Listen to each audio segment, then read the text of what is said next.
आज के इस आयोजन के अवसर पर मैं आप सभी का अपने विद्यालय में स्वागत करती हूँ। साथ ही आपको बहुत ज़्यादा धन्यवाद देती हूँ कि आज आपके समक्ष मुझे बोलने का मौका मिला। प्रिय छात्र, शिक्षकगण और अभिभावक, आज इस विशेष अवसर पर मैं आप सभी को दिल से शुभकामनाएं देती हूँ। आप सभी मेरे लिए, स्पेशली फॉर स्टूडेंट्स, आप सभी मेरे लिए केवल स्टूडेंट्स नहीं बल्कि इस देश का उज्जवल भविष्य हैं। आप ही वे दीपक हैं जो अपने ज्ञान और परिश्रम से पूरे समाज को रोशन करेंगे। विद्यार्थी जीवन में सफलता का कोई भी शॉर्टकट नहीं होता है। इस चीज को आप बहुत ध्यान से सुनिएगा। कोई भी सफल व्यक्ति जो होता है उसके जीवन में कभी भी कोई शॉर्टकट नहीं रहा कि उसने कोई मंत्र पढ़ लिया और वो डायरेक्ट सक्सेस हो गया, कभी भी नहीं। सफलता के लिए परिश्रम का होना बहुत जरूरी है। जितना सफल व्यक्ति होता है उसके पीछे उतना ही उसका हार्ड वर्क होता है। अगर सफलता इतनी आसानी से मिल जाती तो आज यहाँ हर कोई सफल होता। तो आपको जीवन में सफल बनना है। इस उद्देश्य को सबसे पहले सफलता का एक नियम होता है कि आपको पहले निश्चय करना है कि मुझे करना क्या है। पहले आपके मन में एक प्लान होना चाहिए कि मुझे ये करना है, तभी तो आप परिश्रम करेंगे उसके लिए। भाई मेरा उद्देश्य मुझे स्कूल चलाना है, तभी मैं इसके लिए दिन रात मेहनत करती हूँ। जो भी सोचती हूँ स्कूल के लिए सोचती हूँ, स्कूल के विद्यार्थियों के लिए सोचती हूँ, अपने शिक्षकगण के लिए सोचती हूँ। तो मेरा हर एक कदम मेरे स्कूल के लिए होता है, मेरे विद्यालय के लिए होता है। तो हमेशा याद रखना, सक्सेस होने के लिए पहले आपका गोल होना जरूरी है। गोल मीन्स आपको क्या चाहिए लाइफ में, आप क्या पाना चाहते हैं। और बेटा मैं एक चीज बोलना चाहूंगी, बिना शिक्षा का जीवन का कोई भी उद्देश्य नहीं है। आदमी सिर्फ जीता है, खाता है, पीता है, उतना ही खाता है, उतना ही पीता है कि उसको जीवन जीना है। एक आदमी वो होता है जो ठाठ से जीता है, सुकून से खाता है। उसकी चॉइस होती है खाने पे कि आज मुझे पनीर खानी है तो पनीर खानी है, आज मुझे खाने में इतने व्यंजन खाने हैं तो उतना ही खाना है। और एक की मजबूरी होती है। जीवन तो दोनों ही जी रहे हैं, अंतर क्या है दोनों में? आप इस चीज पर विचार करिए कि आपको जीवन कैसे जीना है। आपके पास शिक्षा एक ऐसी चीज है जो आप सपने देखोगे उसको पूरा कर पाओगे। उसके लिए शिक्षा होना बहुत जरूरी है। शिक्षा से हमें चीजों को परखने का ज्ञान मिलता है। हम परख कर पाते हैं चीजों में कि क्या सही है और क्या गलत है।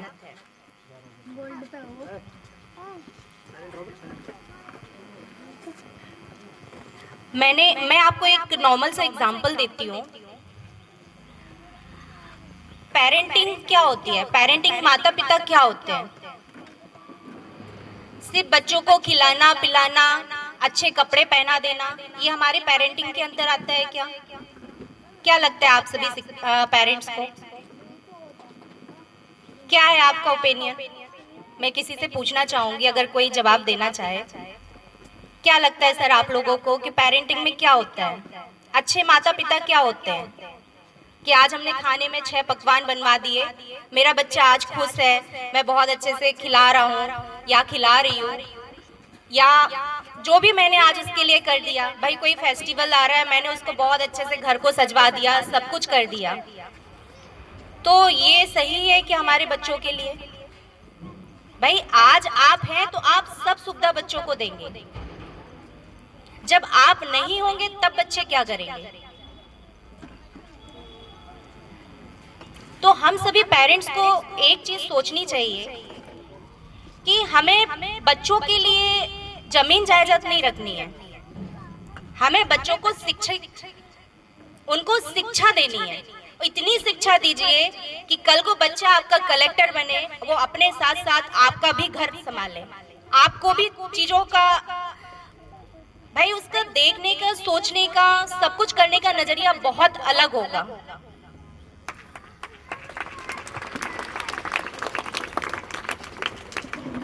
मैंने कुछ चीजें जो अपने जीवन में अभी तक महसूस करी है, मैं उसको आपके साथ साझा करती हूँ।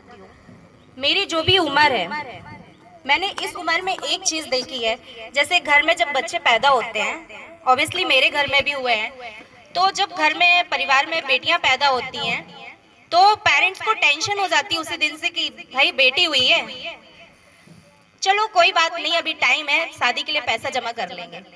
बहुत लोग सोचते हैं, इवन मैं कहूंगी कि 99% लोग यही सोचते हैं कि भाई बेटी हुई है, समय पर्याप्त है, 25 साल है, पूरे 1-1 लाख भी जमा करेंगे तो 25 लाख आराम से हो जाएंगे।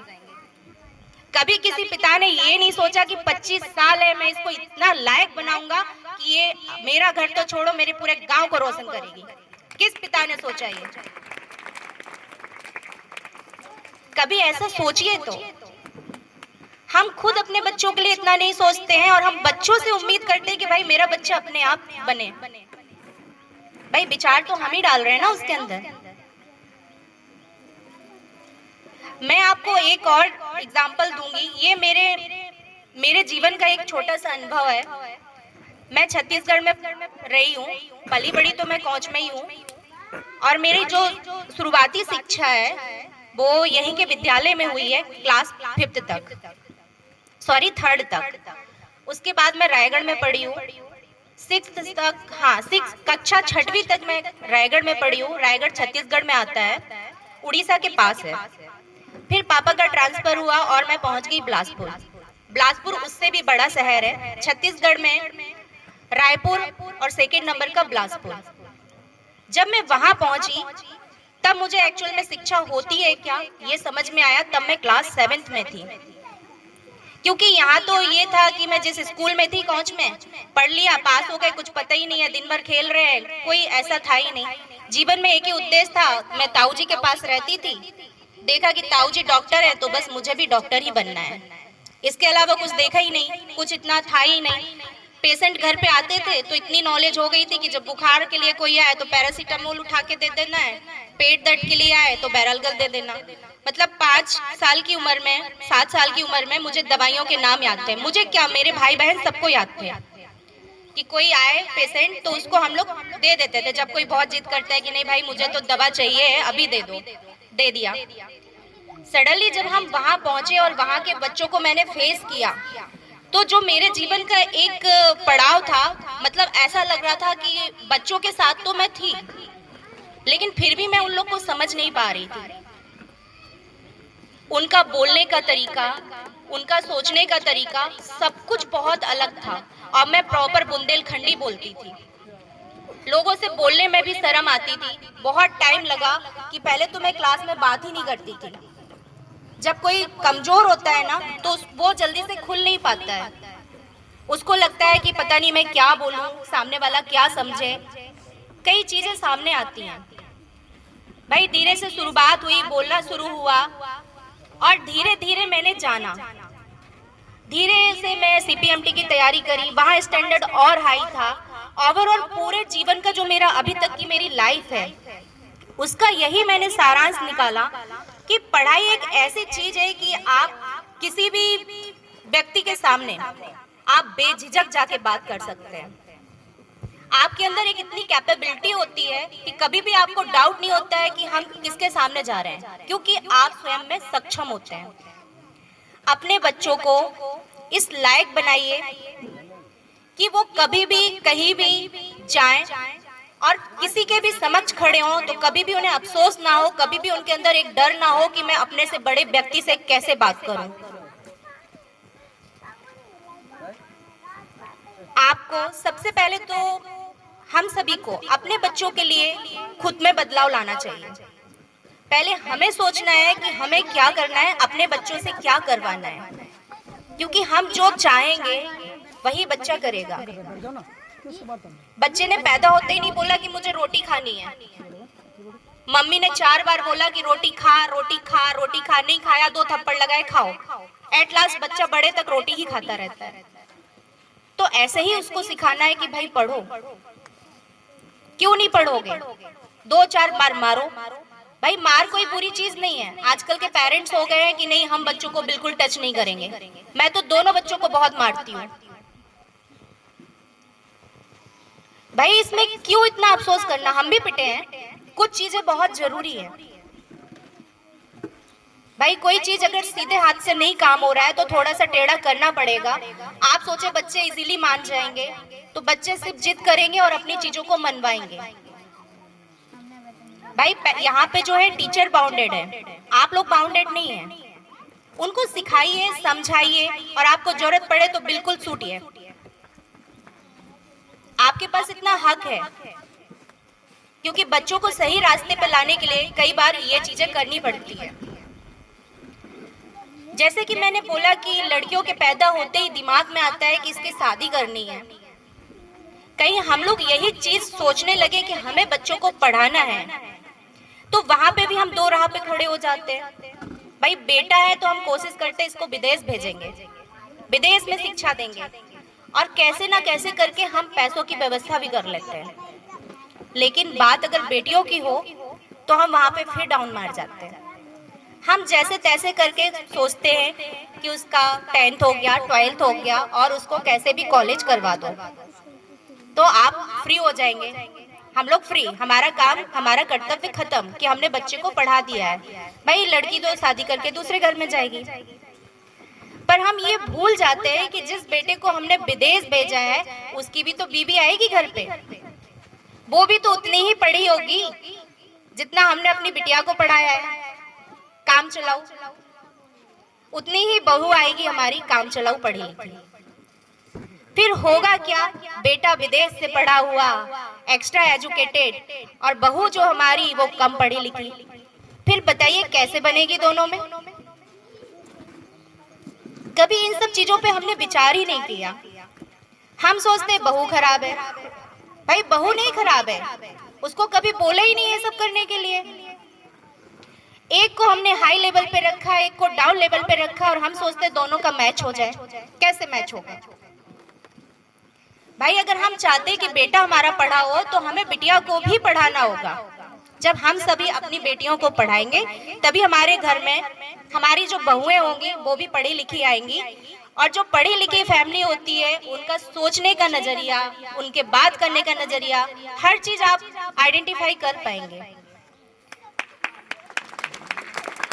भाई बहू जो है हमारी कम पढ़ी लिखी है, रोज घर में कलेश होने हैं, कभी सास से नहीं बन रही, कभी ससुर से नहीं बन रही, और सास ससुर तो छोड़ो आजकल पतियों से ही नहीं बनती है ना? तो उसका सबसे बड़ा कारण यही है। और हम पेरेंट्स क्या करते हैं, शादियां कर दी बच्चों की और हम सोचते हैं चलो भाई अब हमने गंगा नहा ली। क्यों? क्योंकि हम अपने कर्तव्य से फ्री हो गए। हमारे जीवन का एक ही उद्देश्य है, बच्चे पैदा करो, बच्चों को पढ़ाओ लिखाओ, उनकी शादी कर दो, उसके बाद हमारे कर्तव्य खत्म। भाई गंगा तो आप तब नहाएंगे ना जब आपके दोनों बच्चे कैपेबल हो, अपना खर्च तो उठा ही रहे हो, साथ में आपको भी संभाल रहे हो, तब जाके आप गंगा नहाइए। तब लगेगा कि आपने जीवन में कुछ किया है। हम अपने कर्तव्य का पालन कर नहीं रहे हैं और हम बच्चों से उम्मीद करते हैं कि बच्चे मेरे कलेक्टर बन जाएं। भाई कैसे बन जाएंगे? घर का जो माहौल होगा वही बच्चे सीखते हैं और वही देखते हैं।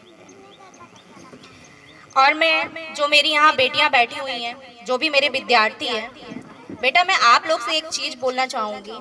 आप लोग बहुत लकी हैं कि आपके पेरेंट्स आपको पढ़ा रहे हैं। आपने अपने आस पड़ोस में बहुत से बच्चों को देखा होगा जिनको स्कूलिंग नहीं मिलती है।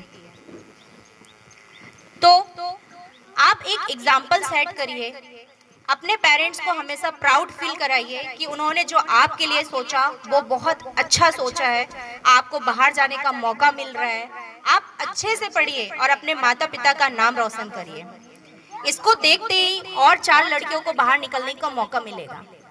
आप अकेली नहीं हैं, हो सकता है अपने मोहल्ले से आप इकलौती वो लड़की हो जो कई लड़कियों को यहाँ तक पहुँचाने का कार्य करेगी। आपको देखकर कई पेरेंट्स सोचेंगे कि भाई इनकी बेटी जब यहाँ जाती है, अच्छा पढ़ती है, तो मुझे भी अपने बच्चों को घर से बाहर निकालना चाहिए, और वो करेंगे। अब लास्ट ऑप्शन आता है कि भाई हम पढ़ाएं कैसे, हमारे पास तो इतनी व्यवस्था ही नहीं है कि हम पढ़ाएं कैसे, कैसे पैसों का अरेंजमेंट करें। तो मैं इसके लिए भी आपको एक एग्जांपल दूंगी। मेरा एक ड्राइवर था, परमानेंट मुंह भर के बात करता था। मैंने उसको बोला तुम इतना गुटखा क्यों खाते हो? तो उसने मुझे तुरंत कहा, भाभी मैं सस्ता वाला नहीं खाता हूँ, मैं बहुत अच्छा वाला खाता हूँ। आप ये मत सोचो, गुटखे कई वैरायटी के आते हैं। उसने मुझे पूरा गुटखों के बारे में एक्सप्लेन किया। उसने मुझे बोला, पता है मैं जो खाता हूँ मेरा दिन का 80 रुपए खर्च है। भाई आप एक बात बताइए, आप अपने गुटखे के लिए दिन का 80 रुपए खर्च कर सकते हैं, आप अपने बच्चे के लिए 20 से 30 रुपए दिन का खर्च नहीं कर सकते? क्योंकि हमने ऐसी सोच बना रखी है कि हमारे पास व्यवस्था ही नहीं है, तो हम बच्चों को क्यों पढ़ाएं। मैं मानती हूँ माँ बाप के पास तो वो पावर होती है, जिस दिन उन्होंने सोच लिया कि बच्चों को मुझे यहाँ लेके जाना है, तो वो लेकर जाएंगे। किसी भी खिलाड़ी को ले लीजिए, हरियाणा से बच्चे क्यों आगे निकलते हैं? पिताजी तो छोड़ो, उनकी माताजी इतनी एक्टिव होती हैं कि सुबह 4 बजे उठ के रोड पे निकल जाती हैं बच्चों को दौड़ाने के लिए। कोई पैदा होते ही खिलाड़ी नहीं बन जाते। क्यों हमेशा एक ही स्टेट से बच्चे निकलते हैं? खाते तो वो हम ही लोग की तरह है भाई, एक्स्ट्रा तो कुछ नहीं खा ले रहे होंगे, पेट भर ही खाना खाएंगे ना। क्योंकि उनके माँ बाप बहुत मेहनत करते हैं, बराबरी से चलते हैं बच्चों के साथ। वो संकल्पित है कि हमको ये कार्य करना है, उनने संकल्प ले रखा है इस चीज का कि भाई हमें अपने बच्चे को यहाँ पहुंचाना है। लेकिन अपने यहाँ पे क्या है कि भाई हमारी व्यवस्था ही नहीं है, हम हेड डाउन कर देते हैं, हम नहीं कर पा रहे। फिर हम बच्चे से उम्मीद करते हैं कि बेटा तुम पास क्यों नहीं हो रहे हो, और हम उसको डांटते हैं, हम उसको पीटते हैं एक ऐसी चीज के लिए जिसके लिए हमने कभी बोले ही नहीं कि तुम्हें पढ़ना भी है, तुम्हारे लिए पढ़ाई कितनी जरूरी है, हमने कभी नहीं बताया उसको। भाई उसको बताओ, पढ़ाई एक ऐसी चीज है कि आप उसके माध्यम से कहीं भी पहुंच सकते हैं। हम सब इंसान बराबर हैं। उसको पढ़ाई का महत्व समझाइए। बच्चे बिल्कुल अनमोल हैं, इस चीज को समझिए और उनको समझाइए शिक्षा के महत्व। शिक्षा के माध्यम से सभी का भला होता है। और बेटे सपने देखिए, और सपने बहुत बड़े देखिए। आप जब बहुत बड़े सपने देखेंगे, हो सकता है आप वहां तक ना पहुंच पाए, लेकिन आप नीचे भी नहीं गिरेंगे। इतना मेरी ये बात को याद रख लेना, हमेशा ऊंचे सपने देखो। आप सोच लो कि आप मैक्सिमम क्या चाहते हो अपने जीवन में, क्योंकि जब आपने डिसाइड कर लिया, रास्ते अपने आप मिल जाएंगे। इसी के साथ मैं अपनी वाणी को विराम देती हूँ। बोलना तो बहुत कुछ चाहती हूँ, लेकिन समय भी बहुत हो रहा है। इस चीज को ध्यान में रखते हुए मैं सभी पेरेंट्स से यही अनुरोध करती हूँ कि आप सभी अपने बच्चों को अच्छी शिक्षा दें, और बच्चे आप सभी अपने माता पिता का नाम रोशन करें, अच्छे से पढ़ाई करें, कोई भी ऐसा कार्य ना करें जिससे आपके माता पिता का सर झुके। ठीक है? Thank you.